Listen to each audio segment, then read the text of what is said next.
Hi, everyone. I am Sandra Wilson. I'm an advisor with the Undergraduate Research Center, also known as the URC. And today we will be talking about the Undergraduate Research Center, how it serves as a resource for you, as well as how you can start your search and get involved in research. So like I said, the Undergraduate Research Center is a resource for you here on campus, whether it's you interested in gaining hands-on experience in research, exploring your academic interest in greater depth, or building a foundation for your future. We're here to support you in finding and succeeding in research opportunities across all disciplines, and we can help you connect with professors, research projects, and labs where you can get involved. We also hold a lot of other workshops and events. For example, we can hold workshops on teaching you on how to approach professors for research opportunities, how to write strong research proposals, and prepare for research presentations, which we'll be talking a little bit more about in the end. And we host events where you can learn about different fields, how to meet faculty who are actively looking for undergraduate research assistants, and get more information on what you would be doing as an undergraduate researcher. We also offer peer advising. So we do have one-on-one advising with an advisor, but I always like to give a big shout out to our peer advisors. They are experienced undergraduate research students. So they are currently doing undergraduate research. They've been where a lot of you might be now, which is wanting to get started and wondering how.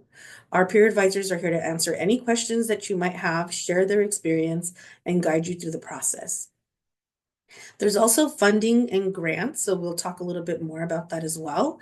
And so the URC can help you find funding, which can be really essential if you need financial support to participate in research. And so what that might look like, it might be, we'll talk about that, a little bit about that later. But if you need to cover expenses like travel, supplies, or even stipends, we do have applications for that and fellowships, and we can guide you on what that process looks like to apply. And we also do other workshops and events where you can practice your presentation skills. So every spring, the URC organizes the Undergraduate Research Scholarship and Creative Activities Conference, which is also known as URSCA. And this is a chance for students to present their work that they've been doing research on. And it looks great on your resume as well as graduate applications to say that you've presented at a conference. And finally, if you're just not sure where you are, or if you know that you are just starting out, you might have a direction that you might want to go into, or you just kind of already sent out some emails and want to know what to expect after, we're here to meet you where you are and help and support and guide you in that. So there's a lot of benefits to doing undergraduate research. There's a hands-on experience. So engaging in research provides practical hands-on experience in your field of study, and it helps you apply theoretical knowledge. Students gain valuable skills such as critical thinking, data analysis, problem solving, and technical writing, which are really essential for future careers. It's a wonderful networking opportunity. Research often involves collaboration with faculty, graduate students, and industry professionals, helping students build a network that can help to internships, jobs, or graduate school opportunities. And it's an enhanced learning. So working on research projects can deepen your understanding of course material and expose you to new ideas and concepts. You're contributing knowledge. You are contributing to important discoveries and advancements in the field, making a real impact. It's also a great preparation for graduate school. So students considering advanced degrees, research experience is often a critical component of a strong application. And of course, personal growth. So engaging in research can enhance confidence, foster independence, and encourage a sense of accomplishment. And we'll talk a little bit more about presentations as well. So what does research look like? Students ask me this all the time when they come in for advising. Well, what will I be doing? And it really depends. We use that word a lot. It depends on what type of research you're going to be going into, what the faculty project looks like.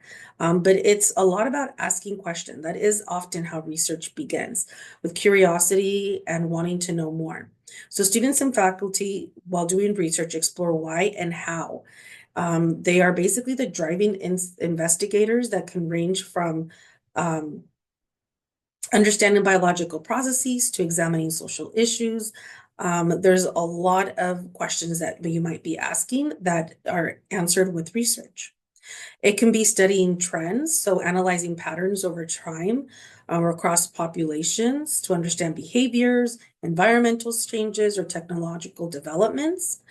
There's a lot of sharing stories and experiences. This happens a lot in the social sciences and humanities, so personal narratives and lived experiences are valuable in fields like sociology, psychology, cultural studies. And UC Davis researchers and students working with them collect and interpret these stories to gain insights into human behavior, social dynamics, and community values. It could be giving a voice to a particular community. So students will talk to other specific communities and help bring their voices to the forefront of scholarly disclosure.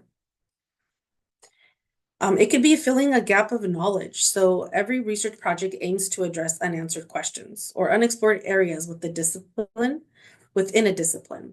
UC Davis researchers contribute by building new knowledge, which can lead to advancements in fields like medicine and engineering and humanities. In manuscripts, it could be behavioral assessments in fields like psychology and animal science, human development, uses behavioral assessments that are used to study responses, interactions, and adaptations. It could be surveys and interviews, laboratory bench work, it could be modeling computations, and it could even be field work. So out of the classroom, out in the field, field work allows researchers to collect data directly from the environment or the community setting. And we here at UC Davis, students and faculty do conduct field studies in various locations across California. So you might say, okay, I see the benefits of doing undergraduate research. Where do I start if I want to get involved? So the most common way to start to get involved is starting with what you know. So have you taken a course that was really interesting, or is there something else that you're really curious about? It might be not something that you're interested, or it might not be something that you learned in class, but something that you learned somewhere else that you want to know more about. Curiosity is what drives research, and a little bit of reflection might help identify an area of research that you are really interested in, help you pinpoint that down. So how would you be able to learn about different researches on campus? There are several ways. Some of the ways that we suggest are getting involved with your own department's listserv. There are some times when you'll see faculty or different labs advertising in different newsletters. So getting involved with your own center's newsletter is a great way to start. You can follow the Undergraduate Research Center on Instagram and attend different events that we have. And again, signing up for our newsletter will help you with that. You can talk to your TAs and faculty members and just find out, let them know you're beginning to learn about the different research positions that are available on campus, and you'd like to know more about what they're doing. If you have a resume or a CV, should you submit that with your research or with your email? You should. So if you have a resume and you want to have it looked at, you want to go to the Career Center. They are able to help you with the formatting and the content. But students often ask, do I need a CV or a resume? They are pretty much interchangeable as an undergraduate student. If you do have some research experience or other experience that are more on the academic side, some students choose to use a CV, and that again is something that you can discuss with an advisor at the Career Center to see which one would benefit you the best. And students wonder, do I already need to have research experience? So there is no requirement to have prior research experience for most undergraduate research positions or programs here on campus. If there are any prerequisites for the position, they will generally be listed on the position announcement, if there is an announcement, or directly on the website where you're looking up, for example, if you're looking up a lab, I've seen it where it will say if you need a specific course that you to have taken or been enrolled in to do research there. At this time, I get this question a lot. Is there a database or a list or somewhere where I can go to get all of the openings that are available right now and apply to them? And unfortunately, at this time, the UC Davis does not have that list. So a lot of the ways that students are getting their research opportunities are by contacting faculty directly.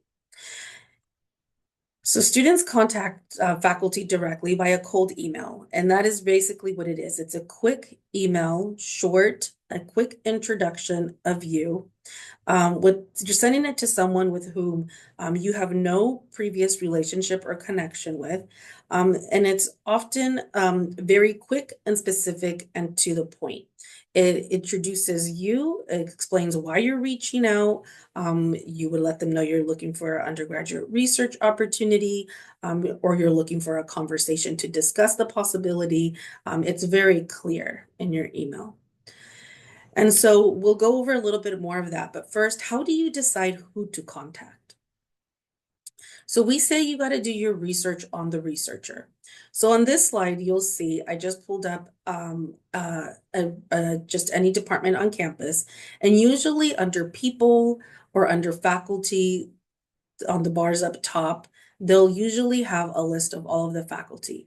You can see arrows are pointing specifically for different centers or labs that these professors are specifically engaged in. And so you want to click around and read about the different research that's going on. You can go and look on their LinkedIn profile. You can look them up on Google Scholar. All of these are ways that you're doing research on the researcher, trying to find who it is that you are interested and have research that you are interested in doing with them. Once you find out who it is that you might want to be interested in, we suggest getting maybe 2 or 3 at a time. Maybe pick your top 2 or 3 that you want to reach out to and send the email.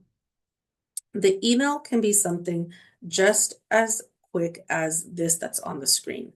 So your name and a quick introduction of yourself, your major, and then you want to give them some sort of an idea that you are familiar with their research. You know what their research is doing. So inserting a recent publication, letting them know you took a class with them and you found XYZ to be very interesting.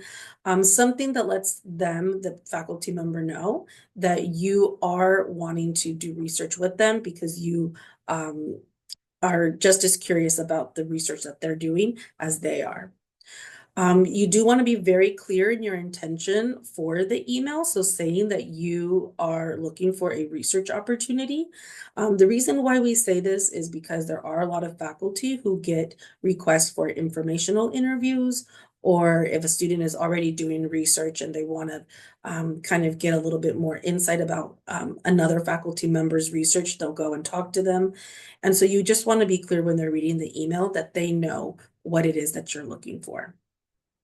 We say to provide your availability. A lot of the times they'll be asking you for it. So if you just give it to them up front, that's a lot quicker and easier for them to reply and say, yes, come into my office Tuesday at 2. And again, if you have a resume or a CV, we recommend attaching it to the email. If you don't have one, they likely will ask you for one as a follow-up. And so just make sure that you have that ready to go by visiting the Career Center.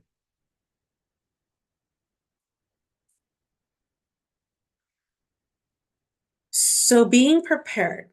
So you might ask, how long should I wait for a faculty member to respond to my email? So we recommend waiting 3 to 4 business days to respond, for letting them respond to your email. If you get an out of office message, make a note of that when they return so you can follow with them at that point. And make sure that all you have to do is send your original email to them with the quick follow-up saying, I'd like to follow up on my email. I'm looking forward to hearing back from you about any possible research opportunities. And it can be something just as simple as that. Following up is really important. I have students come into my office all the time saying, I sent out these emails and I never heard back. And when I asked, did you follow up? A lot of times the answer is no. And when I've asked students in the past if they had to follow up with professors after securing research opportunities, they say that they did. And sometimes it might have taken 1 or 2 tries, but they did finally get a response. Another question we get a lot is, do I have to interview for research positions? Whether it's informal or formal, there's generally some sort of an interview process when you are applying for these positions. The interview is a time for the faculty member to get to know you, but it's also a time for you to get to know them. You want to be prepared to answer any questions about why specifically you're interested in that particular research lab or project. Any skills that you might have. If you don't have research experience, there's still a lot of skills, like having good communication skills, time management skills, all skills that are valuable in a research setting that you've already gained just by being a student. You might think, or asking, how many faculty should I be contacting at once? So like I said, we say 2 to 3. We've had students who will do more. It's just a matter of being able to track them, making sure that you are noting when you're following up, when it's time to follow up with somebody. And just keeping track if they're asking you for additional supplemental questions to answer or additional material like transcripts, that you're able to kind of keep all of that in order and respond to them in a reasonable manner. The other question we get a lot is, can I get paid for doing research? So generally students are not paid. Generally students receive transcript notation or course credit with the variable unit course. There are some paid positions on a Handshake, and we'll talk a little bit more about those right now.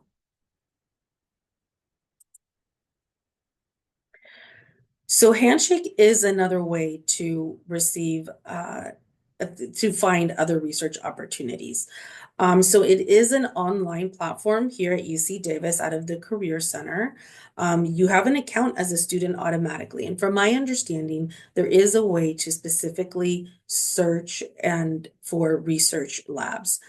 The only thing that I've heard from these students that have participated in research or have gotten a research opportunity through Handshake is that they are basically working for the lab more as a student employee than as a researcher, because you are getting paid. Some of the things that I've heard students do is maybe doing cleaning fish tanks, for example, versus doing the actual research on the fish. It is still a good way to get experience inside of a research setting, but it's just something to keep in mind when applying to Handshake versus reaching out directly to faculty. There are some labs that require an application process, and they will usually list that very clearly. They'll have a form, and then they'll usually let you know what it is to submit along with your application. And then finally, the undergraduate research has also our own sponsored research programs, and they're open for all undergraduate students. A lot of them provide a combination of academic enrichment, advising, but it also provides the opportunity to conduct research under a supervision of a faculty member. Each of these programs have their own eligibility criteria, but a lot of them also come with stipends. And so that's another way to find research opportunities that are not, that you get support in securing your faculty sponsor. And another great way to find ideas for research is through our undergraduate research conference for creative art activities, scholarship and creative activities, also known as URSCA, like I said. So every year we invite undergraduate students from all academic disciplines to submit an abstract and register for the URSCA conference. Students who participate are students who are conducting their own undergraduate research under faculty here on campus. And it's really specifically designed to introduce undergraduate students to the process of presenting the research. It's done in a supportive environment, and it's really helping the students to navigate that process of their research. There's benefits both to present at the conference as well as attending. So students who present at a conference, you're really given the chance to share your hard work that you've been working on, your insights and your findings with the community that are interested and values your contribution. It also helps your communication skills because you're conveying complex ideas in a clear and engaging way to your audience. And students often find that they gain confidence with public speaking, and I often hear them say, they kind of feel like experts, so they enjoy that part of sharing their research. And it's really beneficial to add to any kind of graduate school, scholarships, even job opportunities in your resume. Attending the conference as a participant is just as valuable. It allows you to really immerse yourself in kind of the latest developments in your field. And so you're able to go around the conference and be exposed to new ideas, methodologies, and emerging trends that can inspire your own research. So seeing what other students are doing out there, getting inspired and taking ideas from that for your own research is really beneficial. It's also a great place to network. There are faculty members who are there with their own undergraduate researchers, as well as grad students who are serving as mentors to these undergraduate researchers. So it is a fantastic place to network. The conference usually consists of either a poster presentation, so you can walk around and view posters. It's the arts and design exhibits where presenters have the opportunity to actually have their design projects out in display. And there's also oral presentations. So students who are doing quick 15-minute presentations on their research. Those are all the different formats that you can experience the conference in.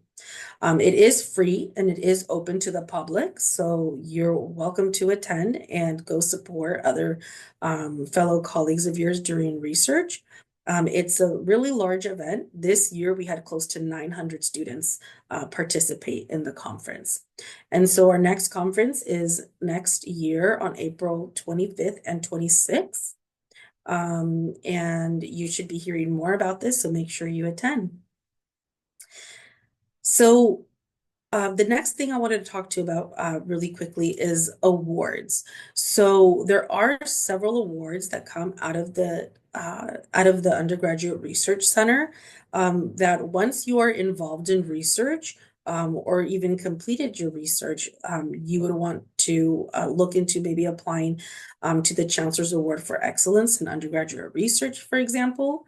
It recognizes outstanding undergraduate research that students are doing, and there's a $1,000 stipend. There's the Dean Keith Simonton Prize for Creativity in Undergraduate Research, which recognizes creativity and the potential and creativity for undergraduate research projects. We have the Undergraduate Research Travel Award. So students who are traveling to present at different conferences, or being recognized for their research. If you need funds for travel, we're able to do that. The Hansen Family Undergraduate Research Publication Award can be applied by students who have published their work. And then we have what's the only one that we currently have accepting applications for right now is the Provost Undergraduate Fellowship, also known as the PUF Award. And this supports undergraduate research students doing creative projects under the guidance of UC Davis faculty. And it's covers costs for up to $1,500. That is this PUF fellowship is really for students who are doing the research and maybe need something to complete their research. So one example that I have is there was a student who had completed their research project. They were ready to present, but in order for it to be finalized, all of the stats that she had in her research had to be reviewed by a statistician, and there was an hourly wage that she had to pay the statistician to do it. That's where the Puff Fellowship comes in. In order for her to have completed that research project, the Puff Fellowship that she applied for and was awarded helped her to secure that statistician and finalize her research project.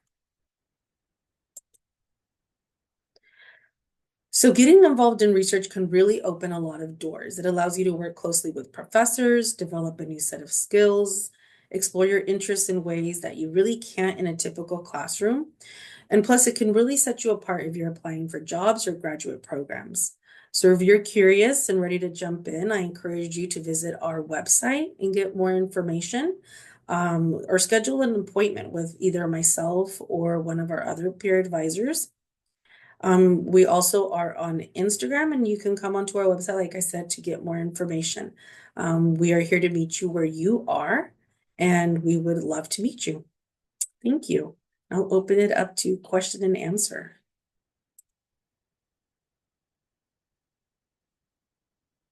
Feel free to unmute yourselves and ask any questions.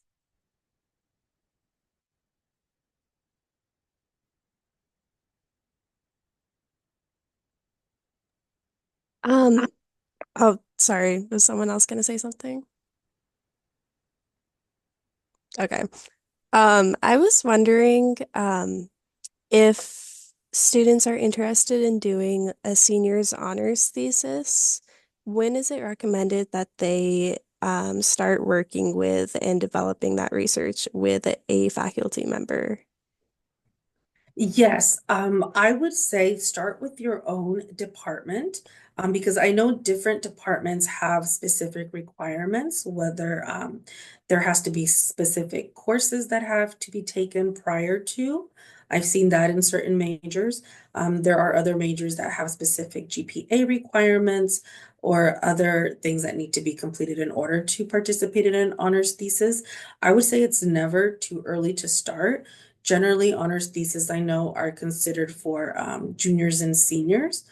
So starting early, just with your department, getting to know what the process looks like for them. It's never too early to start.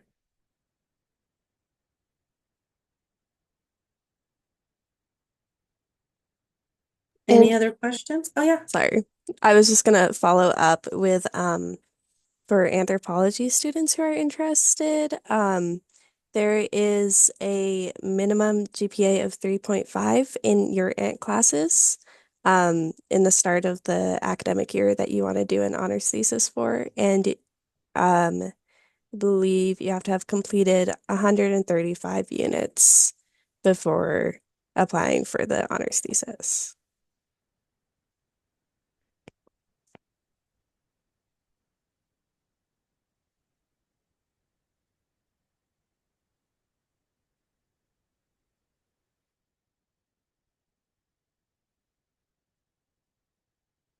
Well, if there are no other questions, thank you everyone for coming.